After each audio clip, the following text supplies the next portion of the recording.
Hello friends, welcome back to my channel once again. तो दोस्तों, आज आपके लिए एक और मिस्टीरियस स्टोरी लेकर आया हूँ। आपसे रिक्वेस्ट है कि एंड तक बने रहिए सो डैट आप इस स्टोरी को मिस न कर पाएँ। तो चलिए आगे बढ़ते हैं। बात करते हैं 10 अप्रैल 1912। आरएमएस टाइटैनिक दुनिया का सबसे बड़ा और लग्जरियस जहाज। ये जहाज अपने पहले सफ़र पर निकलता है। ये जहाज साउथहैम्पटन इंग्लैंड से न्यूयॉर्क जा रहा है। इस जहाज में हर तरह के लोग बैठे हैं, इंडस्ट्रियलिस्ट से लेकर बड़े बड़े एक्टर और इमिग्रेंट्स जो कि न्यूयॉर्क जा रहे हैं एक बेहतर जिंदगी की तलाश में। The ship is commanded by senior captain Edward John Smith.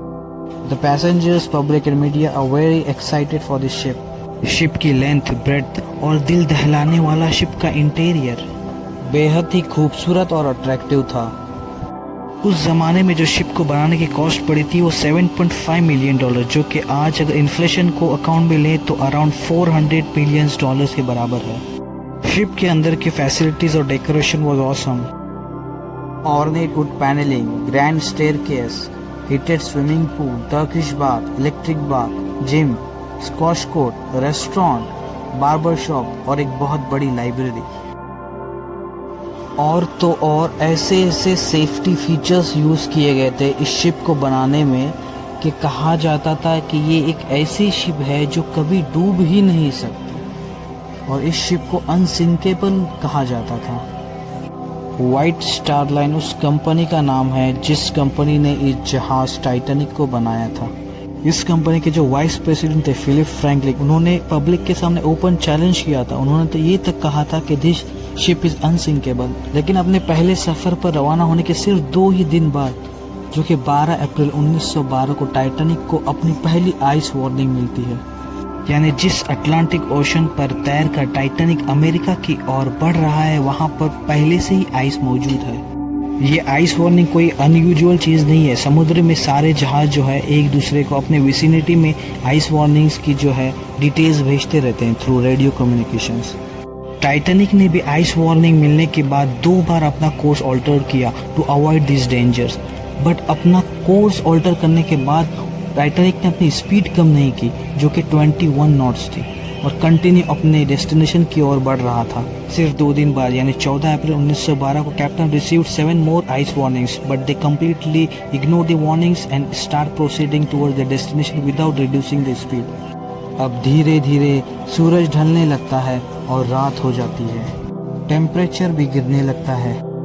उस रात की खास बात ये थी कि मून लाइट बिल्कुल भी नहीं थी, इसलिए विजिबिलिटी भी काफ़ी लो थी। इस पर एक क्रूज नेस्ट होता है जो एक प्लेटफॉर्म है, वो काफ़ी हाइट पर होता है, जिसे लुकआउट पॉइंट कहते हैं, जिससे किसी को बिठाया जाता है सो डैट वो आगे आने वाली ट्रैफिक या जहाज को वो मॉनिटर कर सके।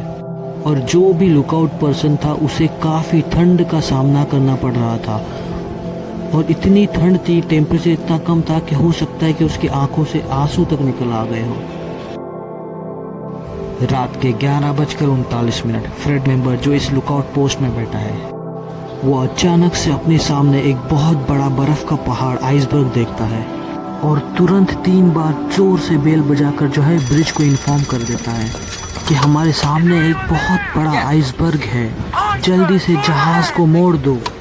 ब्रिज पर मौजूद फर्स्ट ऑफिसर विलियम जो इस इंस्ट्रक्शन को सुनते हैं और तुरंत इंजन रूम को इंस्ट्रक्शन देते हैं कि जहाज को लेफ्ट की तरफ मोड़ दो।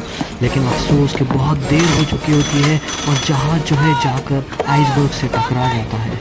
Titanic was a new breed of luxury liner. Titanic left port in Southampton, England. Among her passengers were many of the wealthy and influential. The band played the gayest tunes and American ragtime dances.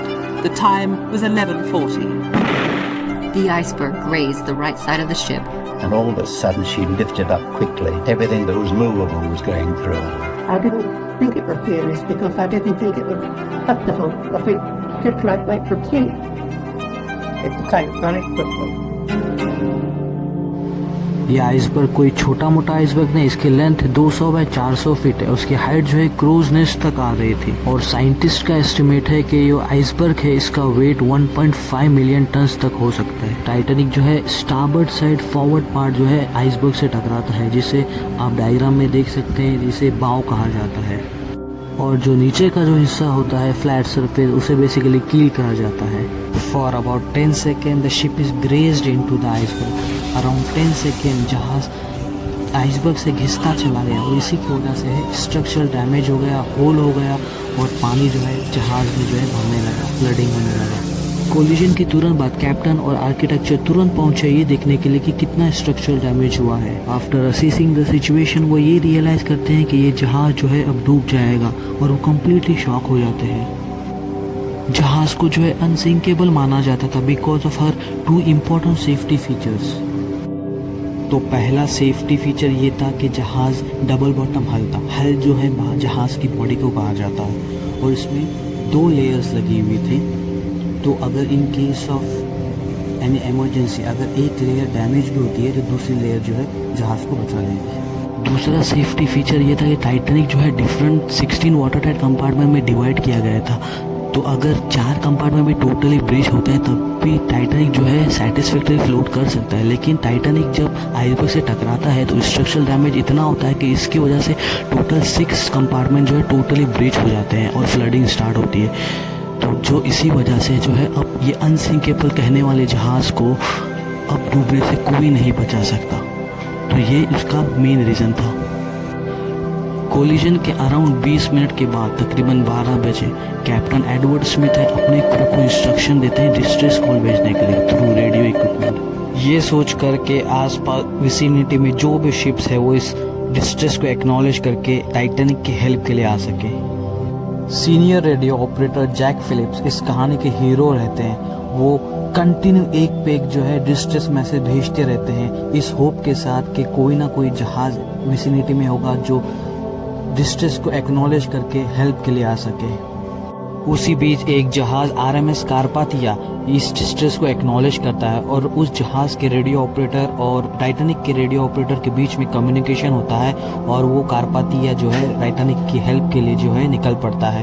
But अफसोस कि वो जहाज जो है around 58 nautical miles means 107 kilometres दूर है और अगर वो अपनी टॉप स्पीड से प्रोसीड भी करता है तो उसे टाइटैनिक तक पहुंचने में अराउंड 3.5 to 4 आवर्स का टाइम लग सकता है। जो बाकी क्रू मेंबर्स है वो हैंड फ्लैश, रॉकेट पैराशूट और अदर इमरजेंसी सिग्नल्स का यूज़ करते हैं कि शायद कोई और जो है उनके डिस्ट्रेस को एक्नॉलेज कर सके। लेकिन अफसोस RMS कार्पाथिया के अलावा वहाँ पे कोई नहीं होता है जो इसका डिस्ट्रेस जो है एक्नॉलेज करता है। इसी बीच कैप्टन एडवर्ड स्मिथ जो है अबैंडन शिप एवैक्यूएशन का ऑर्डर देते हैं और प्रोटोकॉल के अनुसार जो है चिल्ड्रंस और वेमेंस को जो प्रायोरिटी दी जाती है। ज़्यादातर पैसेंजर्स तो ये सोचते हैं कि उन्हें कोई चिंता करने की ज़रूरत नहीं है क्योंकि ये जो टाइटैनिक है वो अनसिंकेबल है। बिकॉज कंपनी ने जो एड्स निकाली थी वो तो बार बार यही कह रही थी कि टाइटैनिक अनसिंकेबल है। इसीलिए जब पहली लाइफ बोट उतारी गई जिसकी कैपेसिटी 65 लोगों की थी लेकिन इसमें सिर्फ 28% जो है लोअर किए गए, यानी आधे से ज़्यादा जो बोट है वो खाली जो है लोअर की गई। अब वक्त के साथ साथ जो है पानी कंपार्टमेंट में भरता चला गया और जहाज जो है अब पैसेंजर्स को रियलाइज़ होने लगा कि ये जहाज जो है अब डूब सकता है, इसलिए ज़बरदस्त केओस क्रिएट हो गया और पैसेंजर जो है वो पैनिक में इधर उधर भागने लग गए। रात के 1 बजे तक जहाज़ के फॉरवर्ड पार्ट में बाव में पानी इतना भर चुका था कि जहाज़ का जो फॉरवर्ड पार्ट है बाव है वो पानी के अंदर डूबने लग गया और इसी वजह से जो स्टर्न पार्ट है वो पानी के बाहर निकल गया, प्रोपेलर जो है पानी के बाहर आ गया और इसकी वजह से जहाज़ इतना ट्रिम्ड हो गया कि लोगों में जो है केओस हो गया और लोग जो है हड़बड़ी में इधर उधर भागने लग गए। लाइफ बोट में सीट्स के लिए लोग एक दूसरे से झगड़ने लग गए।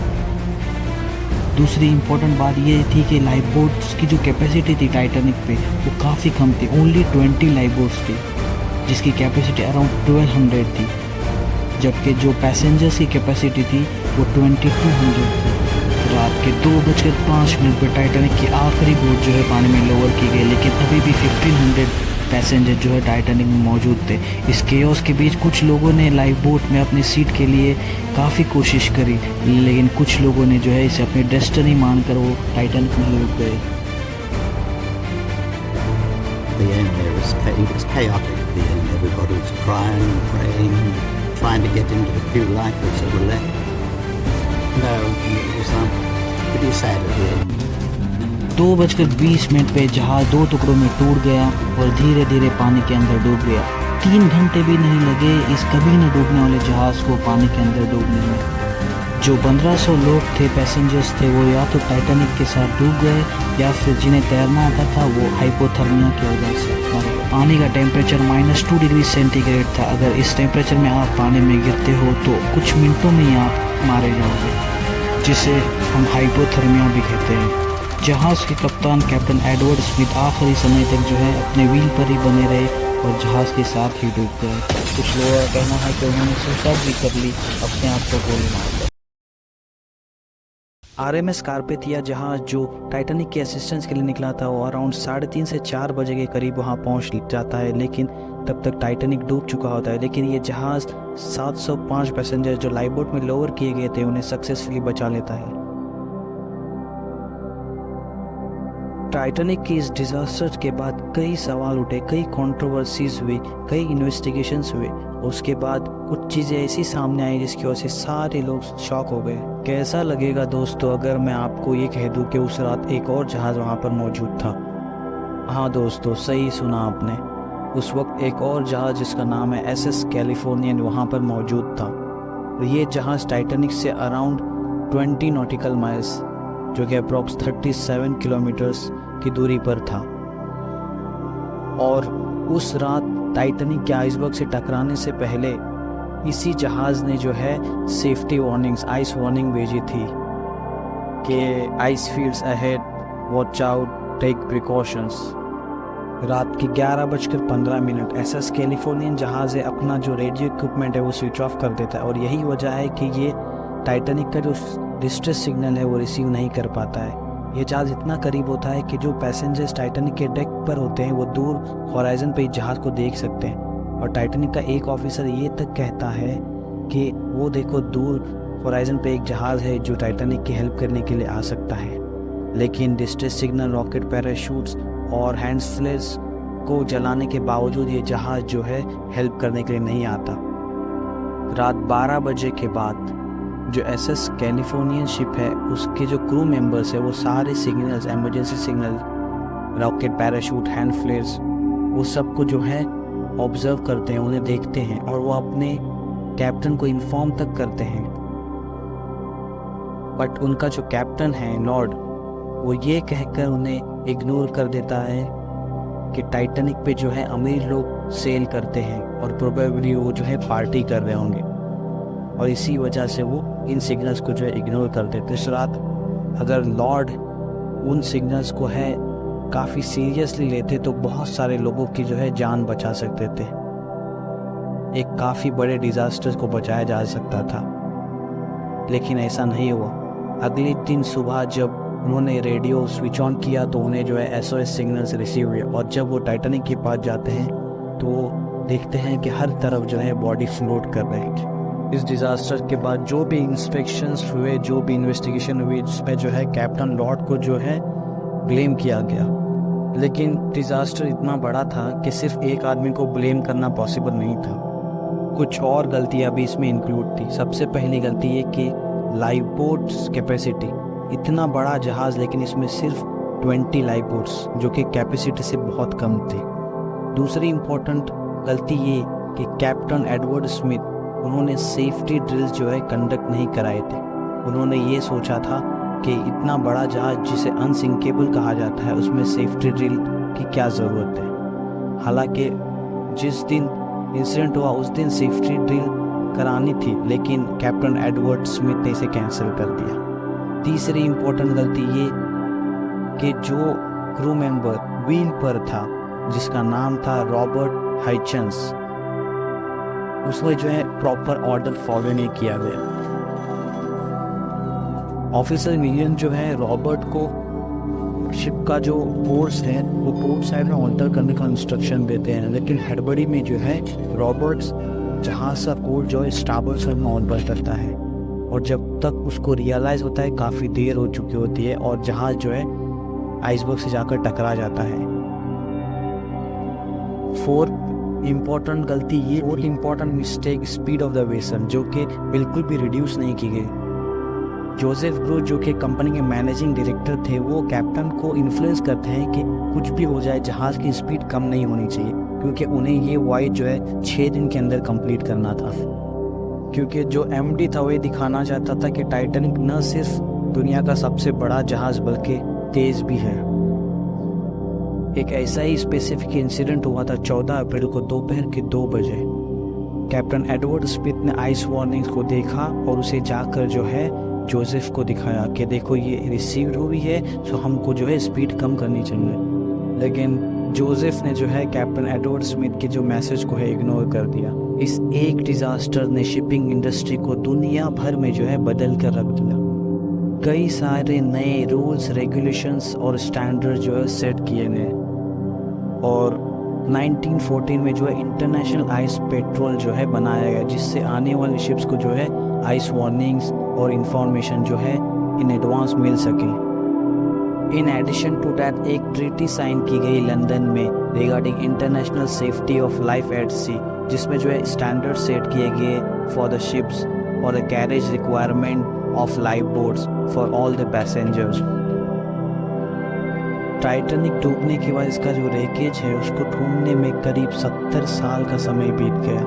1985 सितंबर में एक American ocean explorer Robert ballot और एक फ्रेंच ओशनोग्राफर ने इसकी जो रेकेज है वो 3800 मीटर दैट इज़ 3.8 किलोमीटर्स बीच समंदर में ढूंढ लिया, जो कि 2 अलग अलग टुकड़े थे और ये 2 टुकड़े एक दूसरे से 600 मीटर की दूरी पर। आज के वक्त ये जो शिप पानी के अंदर है, इन्वायरमेंट ने उसे धीरे धीरे इरोड कर दिया है।